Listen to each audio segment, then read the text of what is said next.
हाय दोस्तों, job rail में आपका स्वागत है।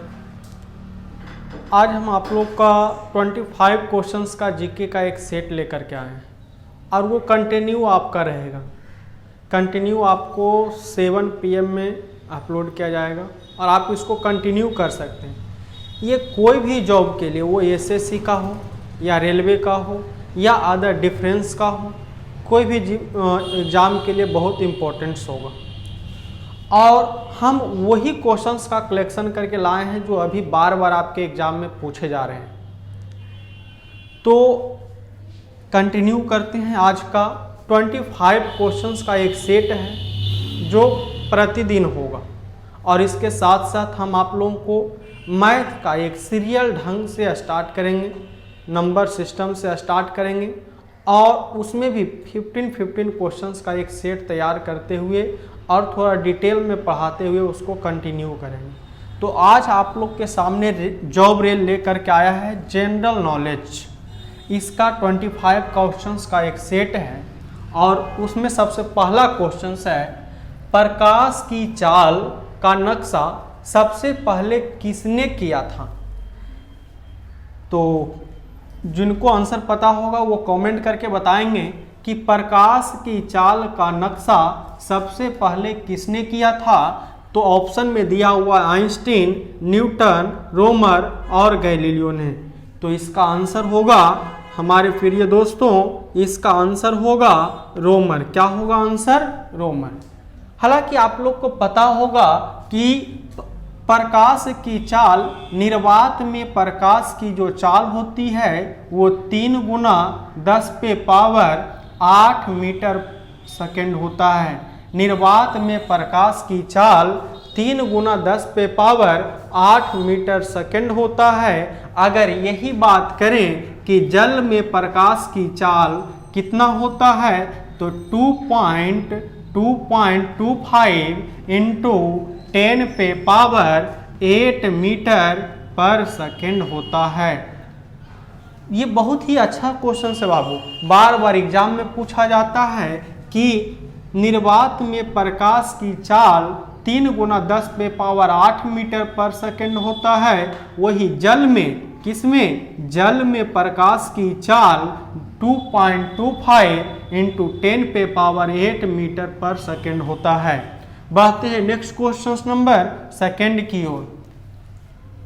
कैरिनोग्राफ का प्रयोग किया जाता है। कह रहा है कि कैरिनोग्राफ का प्रयोग किसमें किया जाता है? तो कैरिनोग्राफ का जो प्रयोग है वो सूर्य के कोरोना को देखने और उसका फोटो लेने में किया जाता है। याद रखिएगा मेरे दोस्तों कि कैरिनोग्राफ का प्रयोग किया जाता है। कहने का मतलब कैरिनोग्राफ का प्रयोग कहाँ किया जाता है? तो सूर्य के कोरोना को देखने और उसका फोटो लेने में किया जाता है। आगे बढ़ते हैं क्वेश्चन नंबर 3 की ओर।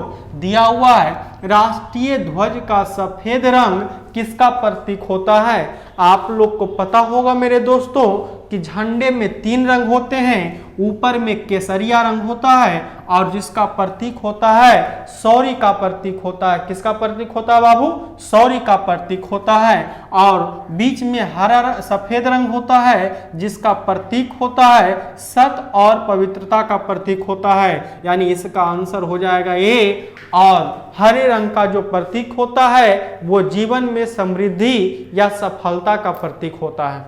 केसरिया में किसका प्रतीक होता है? तो शौर्य का प्रतीक होता है। सफेद में सत्य और पवित्रता का प्रतीक होता है। जबकि आपका हरा रंग से जीवन में समृद्धि का या सफलता का प्रतीक होता है। इससे एक क्वेश्चन और बार बार रिपीट होता है मेरे दोस्तों, ये होता है कि झंडे का जो लंबाई और चौड़ाई का जो रेशियो होता है इसके बारे में पूछ लिया जाता है। तो जिसका लंबाई 3 और चौड़ाई, यानी ये क्वेश्चन आता है कि लंबाई और चौड़ाई का जो रेशियो होता है, लंबाई और चौड़ाई का जो रेशियो होता है वो कितना होता है? तो क्या होता है दोस्तों? 3:2 होता है।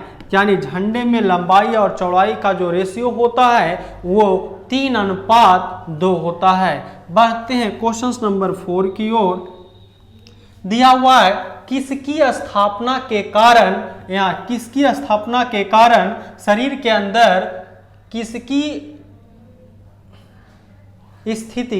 स्थिति के कारण शरीर के अंदर रक्त का थक्का नहीं जमता है। तो किसके कारण रक्त में थक्का नहीं जमता है, तो वो मेरे दोस्तों क्या आंसर होगा इसका, कमेंट कीजिएगा। इसका आंसर होगा हिपेरिन। किसके कारण नहीं जमता है, तो हिपेरिन के कारण रक्त थक्का नहीं जमता है। रक्त से 1-2 क्वेश्चंस और आप लोग को बार बार डिस्टर्ब करता है और बार बार कन्फ्यूजन्स भी होता है मेरे दोस्तों, और वो ये होता है कि सर्वदाता किसको कहते हैं, तो सर्वदाता मतलब सबको देने वाला वो होता है वो, और एक होता है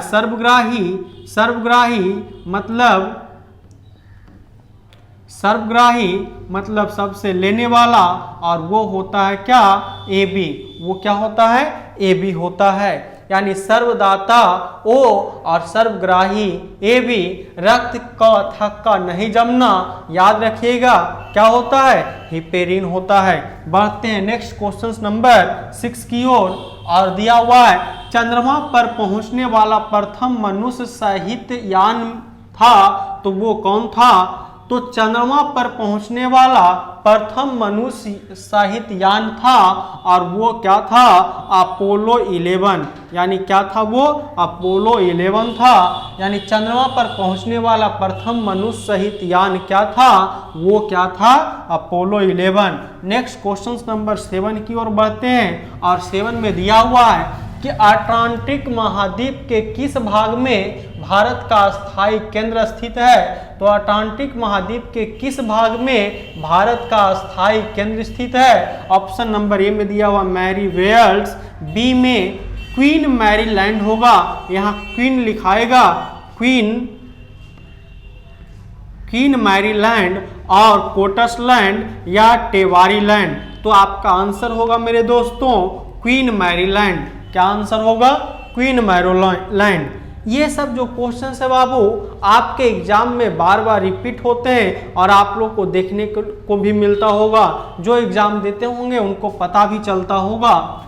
आगे नेक्स्ट क्वेश्चन दिया हुआ है, निकट दृष्टि दोष में दूर वाली वस्तु का प्रतिबिंब बनता है। तो ये पूछ रहा है कि निकट दृष्टि दोष में जो रेटिना पे प्रतिबिंब बनता है, यानी वस्तु का जो प्रतिबिंब बनता है उसका स्थिति क्या होता है, कि रेटिना के पीछे बनता है या रेटिना के आगे बनता है या आइरिस पटल पे बनता है या कॉर्निया पे बनता है।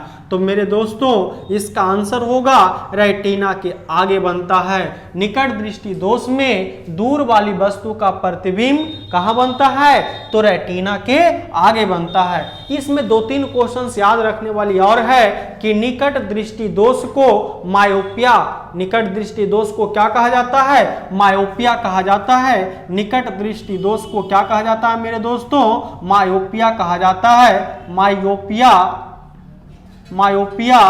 कहा जाता है। और निकट दृष्टि दोष को दूर करने के लिए निकट दृष्टि दोष किसको कहेंगे, अगर किसी व्यक्ति को निकट की वस्तु साफ दिख रही हो और दूर की वस्तु साफ नहीं दिख रही हो तब उसको हम कहते हैं निकट दृष्टि दोष। और निकट दृष्टि दोष को दूर करने के लिए अवतल लेंस का प्रयोग करते हैं। किसका प्रयोग करते हैं, अवतल लेंस का प्रयोग करते हैं। निकट दृष्टि दोष को दूर करने के लिए अवतल लेंस का प्रयोग करते हैं। और एक होता है दूर दृष्टि दोष। क्या होता है बाबू, दूर दृष्टि दोष होता है। दूर दृष्टि दोष होता है, और दूर दृष्टि दोष होता है। और दूर दृष्टि दोष, अब इसको क्या कहते हैं, तो इसको हाइपरमेट्रोपिया कहते हैं। इसको क्या कहते हैं, हाइपरमेट्रोपिया कहते हैं। और इसको दूर करने के लिए उत्तल लेंस का प्रयोग करते हैं। किसका प्रयोग करते हैं, उत्तल लेंस का प्रयोग करते हैं।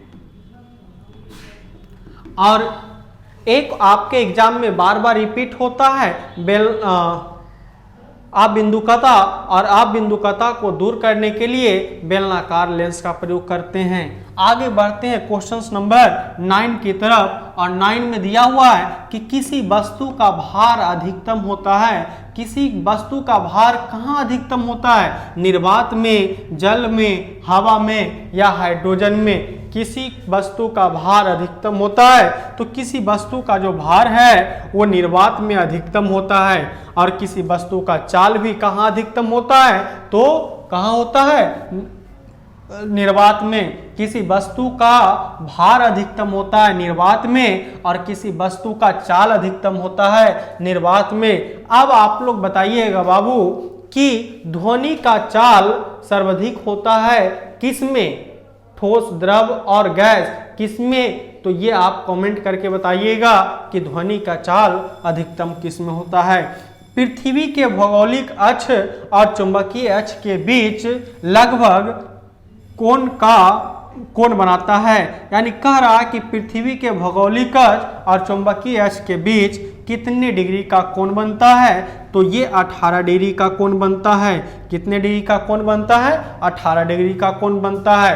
पृथ्वी, एक क्वेश्चन और यहाँ आता है कि पृथ्वी अपने अक्ष पे कितनी डिग्री से झुका हुआ है? तो पृथ्वी अपने अक्ष से क्वेश्चन रहता है कि पृथ्वी अपने अक्ष पर झुका हुआ है। तो अपने अक्ष पर कितना झुका हुआ है? तो 23.5 डिग्री। कितना झुका हुआ है बाबू? 23.5 डिग्री झुका हुआ है। 23.5 डिग्री झुका हुआ है। आगे बढ़ते हैं नेक्स्ट क्वेश्चन की ओर, और आपका क्वेश्चन है निम्नलिखित में से किस नदी को बैसिन सबसे बड़ा है? तो निम्नलिखित में से किस नदी का बैसिन सबसे बड़ा है? ऑप्शन में कावेरी, कृष्णा, गोदावरी और महानदी। तो आप बताएंगे कि इसका आंसर क्या होगा? तो इसका आंसर होगा बाबू, इसका आंसर होगा ऑप्शन नंबर सी, गोदावरी। ऐसे आपसे पूछा जाए कि भारत की सबसे लंबी नदी, तो कौन सी नदी है? गंगा नदी है। भारत की सबसे लंबी नदी क्या है बाबू? तो गंगा नदी है। और जिसकी लंबाई कितना दिया हुआ है? तो जिसकी लंबाई है 25 किलोमीटर। भारत की सबसे लंबी नदी, और इसे भारत का पवित्र नदी भी कहते हैं, और जिसकी लंबाई है 25 किलोमीटर। बढ़ते हैं नेक्स्ट क्वेश्चन की ओर। क्वेश्चन नंबर 12, द्रविड़ शैली का उत्कृष्ट उदाहरण निम्नलिखित में से किसे कहा जाता है? तो द्रविड़ शैली का उत्कृष्ट उदाहरण निम्नलिखित में से किसे कहा जाता है? तो इसका आंसर होगा तंजावुर का बिदेश्वर मंदिर। ऑप्शन नंबर क्या हो जाएगा? ऑप्शन नंबर डी होगा। द्रविड़ शैली का उत्कृष्ट उदाहरण निम्नलिखित में से कहा जाता है तो तंजावुर का बिदेश्वर मंदिर हो जाएगा। नेक्स्ट क्वेश्चन नंबर 13 पे आते हैं। गुप्त शासकों द्वारा जारी चांदी, यहाँ होगा बाबू, चांदी के सिक्के कहलाते थे। तो चांदी के सिक्के यानी गुप्त शासकों द्वारा जारी चांदी के सिक्के को क्या कहते थे? तो चांदी के सिक्के को रूपक कहते थे। और अगर यही क्वेश्चंस थोड़ा सा डिफरेंट आ जाए, पूछ दिया जाए कि गुप्त शासकों द्वारा जारी सोने के सिक्के को क्या कहलाते थे? तो सोना रहेगा बाबू। अगर रहा कि सोने के सिक्के को क्या कहते थे, तो सोने के सिक्के अगर रहेगा तो सोने के सिक्के को क्या कहते थे? तो दीनार कहते थे। और पूछ दिया जाए कि गुप्त शासकों द्वारा जारी चांदी के सिक्के तो रूपक, और सोने के सिक्के तो आंसर दीनार हो जाएगा। बढ़ते आगे क्वेश्चंस की ओर। दिल्ली के किस सुल्तान ने अपनी सेना प्रबंध मुगलों के अनुसार करते हुए दशमलव प्रणाली से करने का प्रयास किया था? तो दशमलव प्रणाली से करने का प्रयास किसने किया था? अलाउद्दीन खिलजी ने। किसने किया था? अलाउद्दीन खिलजी ने। और अलाउद्दीन खिलजी का एक और इम्पोर्टेंस याद रखना है कि अलाउद्दीन जो था सेना में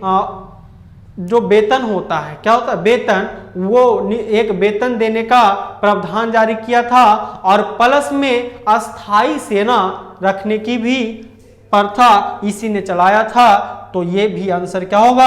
अलाउद्दीन खिलजी। आगे बढ़ते हैं नेक्स्ट क्वेश्चंस की ओर। किसका अर्थशास्त्री ने विकासशील देशों के रोलिंग प्लान को हिमायत की है? तो गुन्नार मिडल। इसका आंसर क्या होगा? गुन्नार मिडल होगा। किस अर्थशास्त्री ने विकासशील देशों के रोलिंग प्लान को हिमायत की है? तो गुन्नार मिडल होगा। 18 नंबर क्वेश्चन।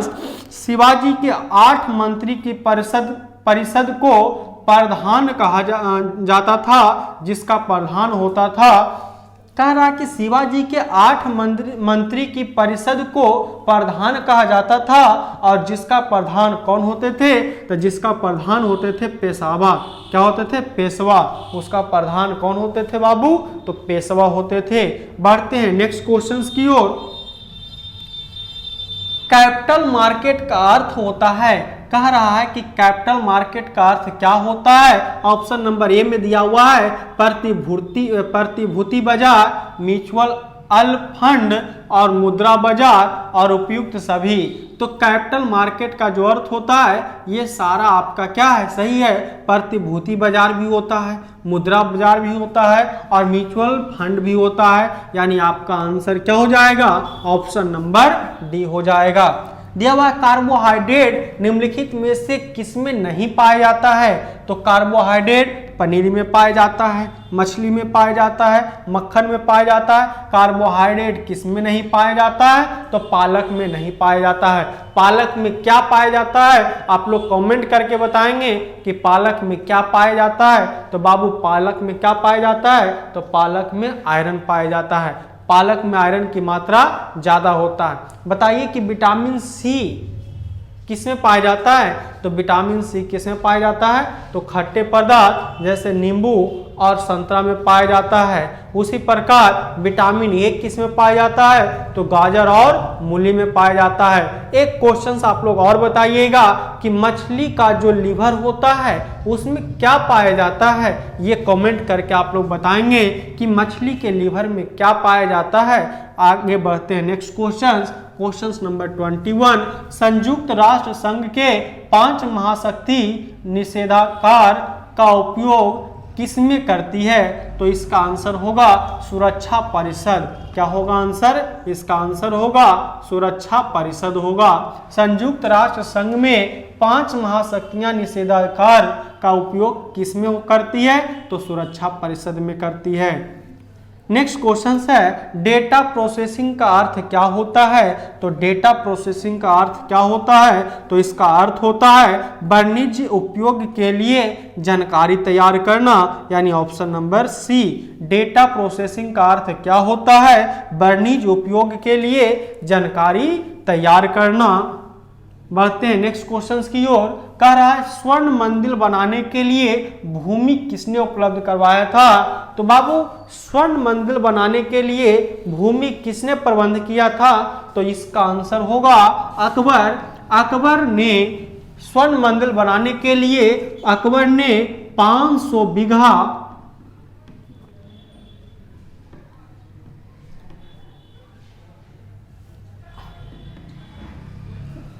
स्वर्ण मंदिर बनाने के लिए अकबर ने 500 बीघा किसको दिए थे? तो गुरु रामदास को। और स्वर्ण मंदिर बनवाया किसने था? तो गुरु अर्जुन देव ने बनवाए थे। और आप लोग एक क्वेश्चन को कमेंट करके बताइएगा कि स्वर्ण मंदिर कहाँ स्थित है। ये आप लोग कमेंट करके जरूर बताएंगे कि स्वर्ण मंदिर कहाँ स्थित है। ये आप कमेंट करके जरूर बताएंगे। केंद्रीय मंत्रिमंडल किसके प्रति उत्तरदायी होता है? पहले तो आप लोग को बताएं कि संसद के 3 भाग होता है। एक राज्यसभा, दूसरा लोकसभा और तीसरा राष्ट्रपति। अब इसमें पूछा है कि केंद्रीय मंत्रिमंडल किसके प्रति उत्तरदायी होता है? तो उसका आंसर होगा केवल लोकसभा। क्या होगा बाबू? केवल लोकसभा के प्रति उत्तरदायी होता है। यानी इसका आंसर हो जाएगा आपका ऑप्शन नंबर ए, केवल लोकसभा।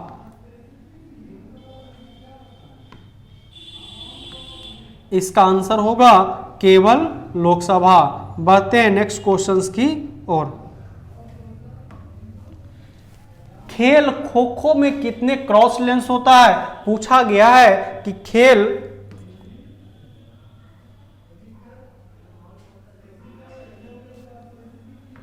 पूछा गया है कि खेल खो खो में कितने क्रॉस लेंस होते हैं, तो खेल खो खो में क्रॉस लेंस की बात कर रहा है।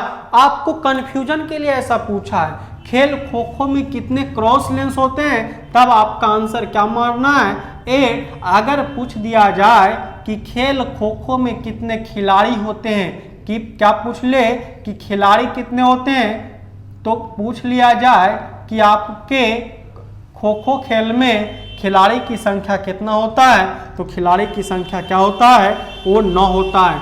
अगर पूछा कि खो खो खेल में कितने क्रॉस लेंस होते हैं, तो 8, और पूछ दिया जाए कि खो खो में कितने खिलाड़ी होते हैं, तो 9। अगर पूछ लिया जाए कि हॉकी, क्रिकेट और फुटबॉल में कितने खिलाड़ी होते हैं, तो 11 खिलाड़ी होते हैं। अगर पूछ लिया जाए कि कबड्डी में कितने खिलाड़ी होते हैं, तो कबड्डी में 7, पोलो में कितने होते हैं, तो 4, वाटर पोलो में कितने होते हैं, तो 7 खिलाड़ी होते हैं। ये सब क्वेश्चंस भी आप लोग को पूछ लिया जाता है। और आज का सेट नंबर 1 था, जिसमें हम आप लोगों को 25 क्वेश्चंस कवर करवाए हैं।